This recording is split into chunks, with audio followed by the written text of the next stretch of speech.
Hey everyone, welcome this channel. जैसे कि सभी आप जानते हैं कि आप लोग का एक एग्ज़ाम चला त्रैमासिक मूल्य का, जो कि 17 दिसंबर को रहने वाला है और विषय गणित रहेगा। बहुत सारे बच्चों को कमेंट आया था कि हम लोग का एग्ज़ाम बहुत ही अच्छा गया था, हिंदी का और सामाजिक विज्ञान का, और गणित का भी आप लोग का एग्ज़ाम बहुत ही अच्छा जाएगा।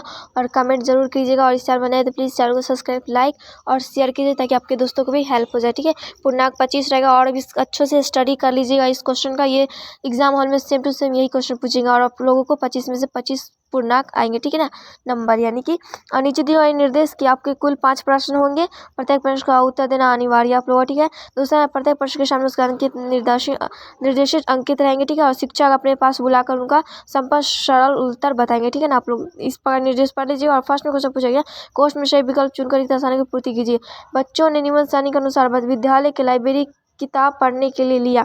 तो वर्ग दिया गया है वर्ग 4, वर्ग 5, 6, 7, 8। ठीक है, और लाइब्रेरी में ली गई किताबों की संख्या 21, 22, 58, 42, 41। ठीक है, और सबसे अधिक किताब के बच्चों पढ़ने के लिए था तो 58 वर्ग 6 का। ठीक है, दूसरा में सबसे कम किताब के बच्चे पढ़ने के लिए लिया तो वर्ग 4 ने लिया था, 21। ठीक है, तीसरा में है वर्ग 4 और 5 के बच्चों के कुल किताब पढ़ने के लिए लिया तो ये 43 हो जाएगा। 5 और 4 को जोड़ेंगे तो 43 हो जाएगा। वर्ग 6, 7, 8 का वर्ग बच्चों की कुल संख्या तो 14 हो जाएगा आप लोग। ठीक है, और वर्ग 6 के बच्चों ने वर्ग 8 के बच्चों की तुलना में अधिक किताब पढ़ी तो आप लोग क्या कीजिएगा, ये जो 6 और 8 और 58, 41 को घटा दीजिएगा तो 17 आ जाएगा।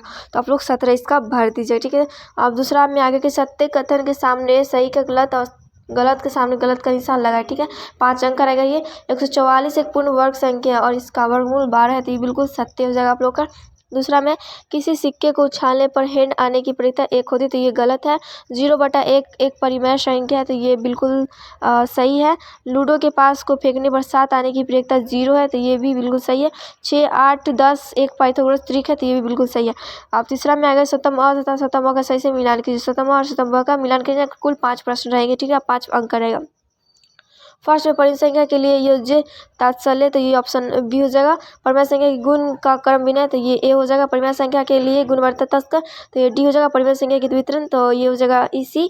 इस पर से आप लोग लगा दे। ठीक है, चौथा पूछा गया है कि प्रतिरूप देख और समझ कर 6 को विषम संख्या के योग के रूप में व्यक्त कीजिए। तो यहाँ पहले से इसमें दिया गया है 4 को आप लोगों को बता दिया है कि 3, 5, 8, 7, 9, 11 इन सब विषम संख्या, 13, 15, 17 एक विषम संख्या थे। तो यहाँ हो जाएगा आप लोगों का यहाँ से 21, 25, 27 और 29 हो जाएगा आप लोगों का। ये विषय क्या था, विषम संख्या, ये 5 क्यू हो जाएगा आप लोगों का। ठीक है ना, 125 हो जाएगा इन लोग को जोड़कर तो इसका कीजिएगा क्यू निकालिए तो 5 क्यू निकल जाएगा आप लोगों का। ठीक है, तो इतना ही आपको इसमें करना है। फिर दूसरा में कौन बड़ा 4 स्क्वायर या 4 क्यू बड़ा था। 4 स्क्वायर होगा 4 गुने 4 यानी 16 और 4 क्यू होगा 4 गुने 4 गुने 4 यानी कि 64 यानी 64। तो ये 4 3 बड़ा है तो आप लोग इस प्रकार से लिख लीजिएगा। ठीक है, हल कीजिए 2x - 3 बराबर x प्लस है तो 2x और फिर आप लोग लीजिए इधर का x कर लीजिएगा और उधर का 3 और उधर का, क्योंकि अचर पद और अचर पद साथ रहता है। ठीक है ना, तो या 2x में से 1 घटाएंगे तो x हो जाएगा। ठीक है, तो इस प्रकार सब लिख लीजिए। नीचे दिए गए प्रश्नों का हल कीजिए। तो यहाँ पर ये दिया गया है किसी विद्यालय 8 के वर्ग गणित विषय के बारे में विचारने में लिखी सारणी के में दिए गए हैं। ठीक है, तो यहाँ बहुत अच्छा लगता है, बहुत अच्छा लगता है, डर लगता है। तो इस प्रकार से दिया गया है 20, 30, 10। ठीक है, ये सारणी, इसका हमें एक टेलीग्राम बनाना है आप लोगों को। ठीक है ना, नीचे आंकड़ों को पाइट चार्ट बनाना, आपको ये पाइट चार्ट बना। ठीक है, तो 2 और उस वो बना, एक ये रहेगा और एक वो रहेगा। ठीक है, लास्ट क्वेश्चन ये है। तो 2, 30 और 10 को जोड़ने के बाद आप लोग को 60 आ जाएगा। तो यहाँ 20, 60 गुने 360 लिख कर 120 आ जाएगा। तो यहाँ पर 120 पाई चार्ट बना लेना है।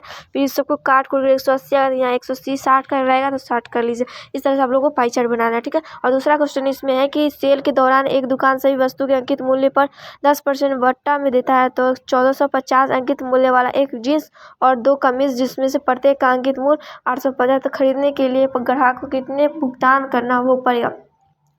तो जीन्स होगा 450, कमीज 450 गुने 2 1700, कुल अंकित मूल्य 414 50, 1700 को जो देना तो 3150 आएगा। ग्राहक द्वारा कृति तो 3150 90/100 में आप लोगों को काट कुट कर आप लोग को आ जाएगा। इसमें आप लोग का इसमें आ जाएगा 3125 आप लोग को राइट आंसर हो जाए। इस प्रकार से हमारा सारे क्वेश्चन हल होते हैं। तो कैसा लगा ये वीडियो अच्छा तो प्लीज़ चैनल को लाइक करें, सब्सक्राइब करें और ज़्यादा से ज़्यादा कमेंट करें, अपने दोस्तों के पास शेयर करें। तो मिल जाएगा नेक्स्ट वीडियो में, तब तक के लिए जय हिंद, जय Bihar, take care, bye bye.